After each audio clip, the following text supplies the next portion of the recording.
Unasikia? Ninachokihitaji kwako ni kubadilishie wewe maisha. Yaani uwe mrembo.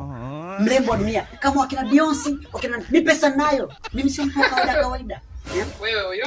Utasukwa vizuri, utaenda kula vizuri, kwenye starehe utakuwa nyumba nzuri. Mimi usinichukue kawaida kwa sababu unaniona. Mimi nasema kwa mtani kwamba chakula chenye ndio kununulia mwenyewe kinakushinda. Au ni maneno ya watu, hayo ni maneno ya watu, usiwasikilize. Mimi nakubadilishia wewe maisha. Yaani nakuweka ndani, naenda kukudungunyua. Wakati nakudungunyua, naendelea kukubadilishia maisha, unakuwa mrembo. Sio namna hii wewe. Mimi nataka nikupe story ya wanawake ambao waliopita kwenye mikono yangu nikabadilisha. Nataka story. Nimebadilisha wanawake wengi. Unamwona Wema Sepetu? Wema Sepetu unamjua? Nimembadilishia mimi maisha.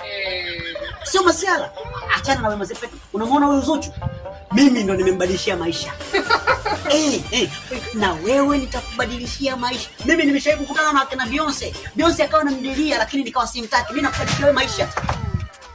Mke wa mtu huyu, acha ujinga utabakwa wewe. Achana naye.